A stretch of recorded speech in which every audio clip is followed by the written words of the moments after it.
Partager avec vous une leçon de vie, hein. Voilà le thème de ce live, c'est que en toute chose, pour toute chose dans la vie, en toute chose, il y a un message, il y a un message de vie en fait, il y a une, c'est-à-dire que dans toute leçon, il y a donc il y a quelque chose qui est caché derrière et qui va nous accompagner en fait tout le long de notre vie. Donc après, il faut être assez mature pour pouvoir capter le message, capter en fait la leçon, l'information qu'on cherche à nous faire passer.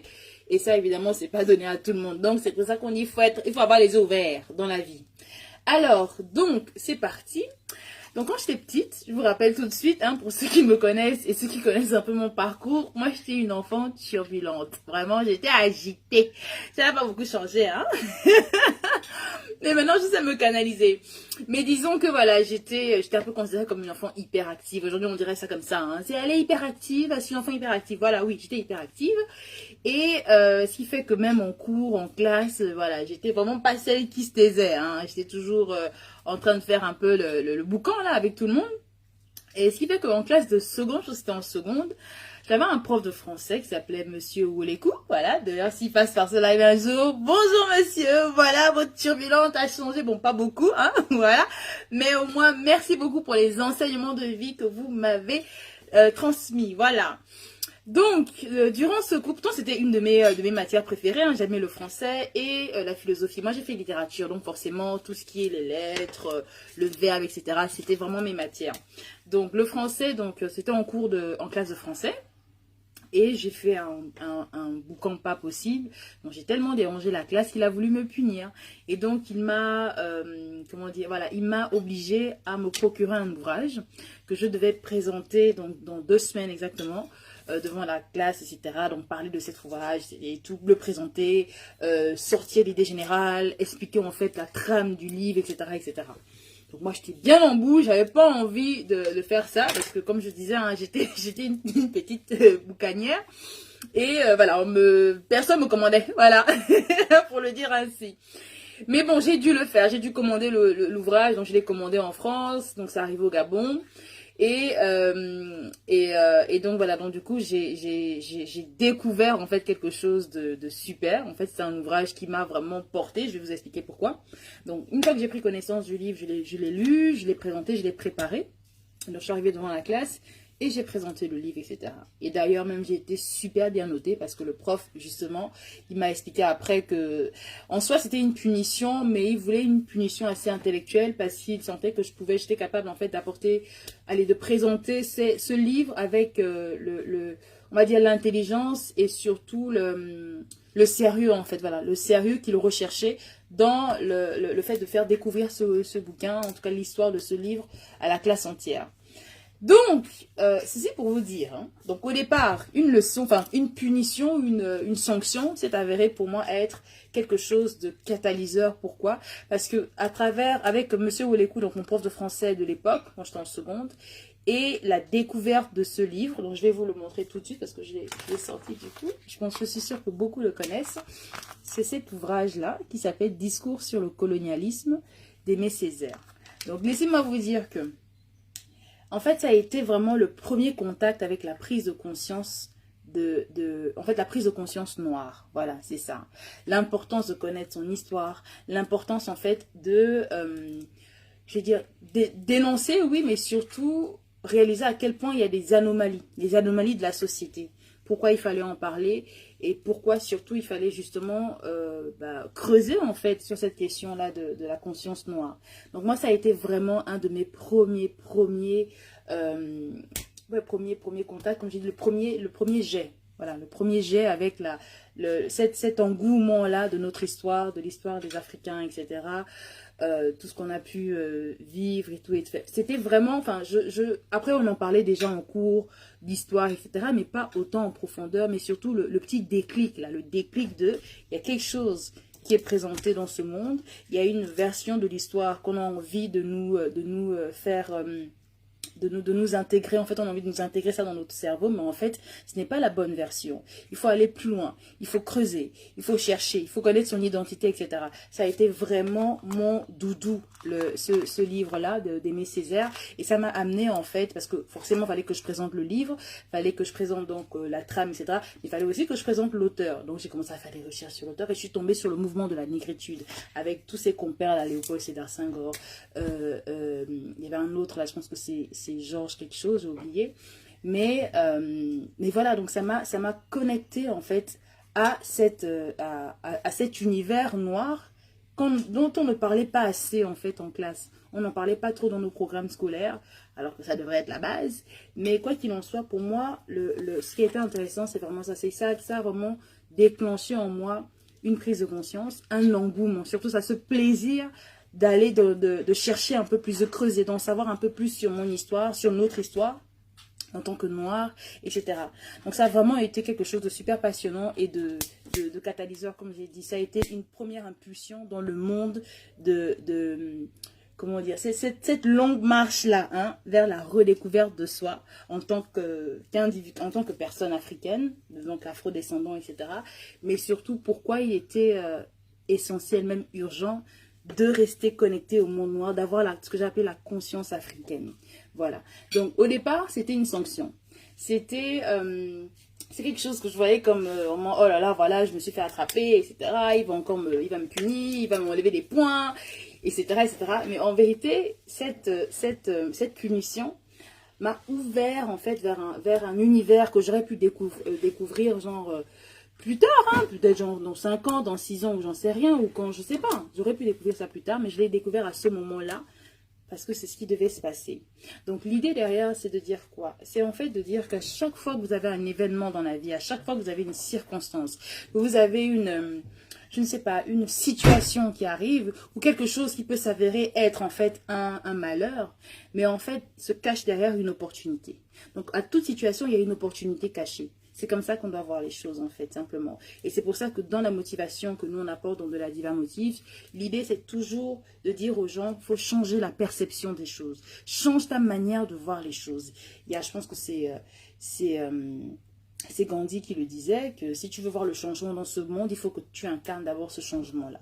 Voilà, donc tu es la première personne à changer une situation avant de demander à ce que les choses changent. Donc, ta vision du monde, ta vision des choses te mènera vers un chemin, en fait, qui te rapprochera un peu plus de ta destinée, qui te rapprochera de ta mission et qui te fera du bien, tout simplement. Et tu n'aurais même pas pu imaginer que tu seras arrivé à ce niveau-là où tu aurais découvert cette situation, cette chose, ce message caché qui t'a en fait propulsé dans autre chose. Parce qu'il faut savoir qu'après ça, j'ai commencé à devenir passionnée, en fait, de l'histoire noire.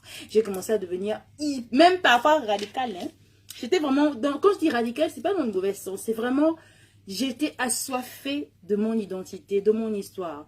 Après lui, j'ai commencé à faire des recherches beaucoup plus larges, j'ai approfondi, j'allais vraiment, j'ai développé un peu plus, et c'est là que j'ai découvert toute la team des Sankara, etc. Et il faut savoir que j'étais une personne qui lisait beaucoup, j'adore les livres. Ma mère m'a vraiment, elle nous a élevés avec mes soeurs, mes frères, etc. dans le monde du livre. Donc, tous les jours, chaque semaine, il fallait faire un résumé de livres, etc. Donc, je lisais tout le temps. Mais, donc, j'aurais pu tomber sur un de ces bouquins comme ça en lisant, mais sans plus. Après, vous revenez lire entre les lignes. Tu lis avec un nouveau regard, en fait. Et donc, ce nouveau regard-là te connecte à la prise de conscience. C'est ça. Donc voilà, j'ai fait des recherches sur Sankara et toute la team, les non-alignés et tout le reste. C'était génial. C'était vraiment super. C'était un moment assez édifiant de ma vie parce qu'en fait, j'ai commencé à me situer en fait vers ce groupe de personnes-là. C'est-à-dire que j'avais une image de ces leaders et je m'interrogeais, je me disais, mais pourquoi on ne les a pas actuellement? Pourquoi il n'y a pas des gens comme ça? Donc je commençais à m'interroger, ok, qui dans notre époque contemporaine, là tout de suite, qui est un peu comme ces gens-là? Qui a cette prise de conscience? Qui a essayé en tout cas qui a tenté en tout cas de rappeler aux Noirs leur histoire et de rappeler l'importance en fait d'avoir cette conscience africaine et de continuer le travail qui avait été entamé par les leaders donc, de l'époque, les leaders du monde noir, qui Je m'interrogeais énormément. Je m'interrogeais. J'avais des discussions longues avec ma maman, avec mon grand-père, avec des oncles, etc. Des personnes qui étaient beaucoup plus aguerries sur la question. Tu m'as sombré le oui. Donc voilà. Voilà ce que je vais dire. Je vais pas trop durer, hein. Donc j'aimerais bien vous écouter. Vu que... attendez, il y a pas, je vois qu'il y a des commentaires, mais je ne les vois pas s'afficher. Je vois juste des notifications.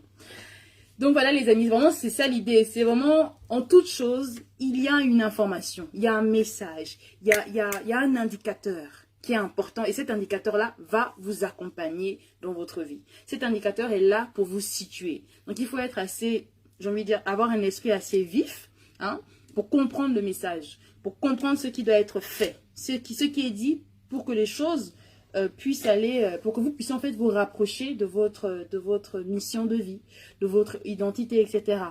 Donc voilà, moi ma mission, je sais que c'est la motivation, c'est permettre aux personnes, enfin comment dire, rappeler aux gens à quel point il est important de croire en soi, il est important en fait d'avoir des projets, d'avoir des rêves de vie qu'il faut réaliser. Et les premiers éléments qui t'aident à la réalisation de ton rêve, eh bien, ça passe par soi-même, d'abord la construction de soi, la confiance en soi. Donc, travailler ça au maximum pour être à un niveau d'assurance là, que rien ni personne ne pourra venir te descendre ou t'empêcher d'atteindre un objectif simplement parce que c'est difficile ou parce que les gens projettent leur peur sur toi en fait. Non. Donc voilà, donc je pense qu'à chaque événement, à chaque situation, il y a un message qui est derrière et ce message-là te rapprochera un peu plus de ta destinée divine. Voilà. C'était le message de ce soir. C'est un lundi live rattrapage. Parce que j'ai pas pu le faire hier. Et comme je sais que ça fait quand même un tout petit peu longtemps que j'ai pas fait de live, j'ai voulu quand même honorer hein, mon programme et puis surtout mon travail en fait. Voilà. Voilà les amis. Non, s'il y a des personnes qui veulent participer à ce live, puisqu'apparemment on peut à nouveau appeler sur Facebook, n'hésitez pas à le faire, comme ça on va échanger, on va discuter ensemble. Et il faut savoir que je vais également faire le même live dans 5 minutes déjà là maintenant sur Instagram, ça va? Parce que je fais sur les deux plateformes normalement le lundi. Donc pour ceux qui viennent pour la première fois, je le rappelle, je suis un perroquet, je vais me répéter. Donc voilà, c'est une plateforme de motivation qui accompagne les personnes dans leur projet de vie, dans leurs objectifs. On aide également à la construction de la confiance en soi. On aide les personnes à atteindre leurs objectifs de manière générale. Mais on travaille énormément sur les outils à la réussite. Donc à côté de la motivation, il y a tout un travail derrière, un travail mental qui est effectué. Et dans cet élément mental, on retrouve des piliers essentiels que sont la confiance en soi, l'estime de soi et le réflexe positif. Donc ce sont les piliers centraux de la Diva Motives. C'est vraiment la méthode de la Diva Motives est basée sur ces 3 piliers-là. Voilà, et moi je suis là pour vous servir. Voilà les amis. Bon, alors, je n'arrive pas à lire les commentaires, mais je sais que vous commentez, mais c'est bizarre, je n'arrive pas à lire ça. Donc, ce que je vais faire, c'est que je vais donc directement aller sur Instagram. Et si vous avez si vous voulez participer, si vous avez des choses à dire, n'hésitez absolument pas. Ok. N'hésitez pas. Voilà les amis. Allez, je vous souhaite une très bonne soirée. On se retrouve sur Instagram pour ceux qui veulent continuer là-bas et qui veulent surtout participer là-bas. Et entre-temps, donc voilà, je vous dis, on reste connecté sur la plateforme. Désolée encore un doute pour mon absence. J'avais des choses à faire, mais ne vous inquiétez pas, je suis toujours connectée. La page est toujours active. On est là, on est ensemble et on partagera toujours tous ces lundis live, à ces moments d'échange, le lundi live, avec des pensées, avec des situations, des leçons à tirer de l'histoire, des témoignages, mais également des profils intéressants. Voilà, on s'intéresse aussi beaucoup à la biographie des grands de ce monde. Quand je dis les grands, ça peut être vous, hein. Voilà, c'est des gens qui ont accompli des choses extraordinaires. C'est des gens, en fait, qui ont finalement eu confiance en eux et qui se sont lancés dans leurs objectifs de vie, dans leurs rêves et qui ont atteint, en fait, leurs objectifs. Voilà, ce sont des exemples à suivre parce que, au départ, on peut commencer son aventure en ayant zéro confiance en soi, en étant hésitant sans cesse, mais parce qu'on a travaillé énormément sur ces outils-là, ces techniques-là de motivation, qu'on finit par atteindre en fait son but. Voilà. Donc, c'est important d'avoir ces exemples, c'est important d'avoir des modèles qui sont là pour nous rappeler que tout est possible et surtout pour nous inspirer. Voilà les amis. Portez-vous bien, que Dieu vous bénisse et on se dit à très vite. On fonce. Bye bye.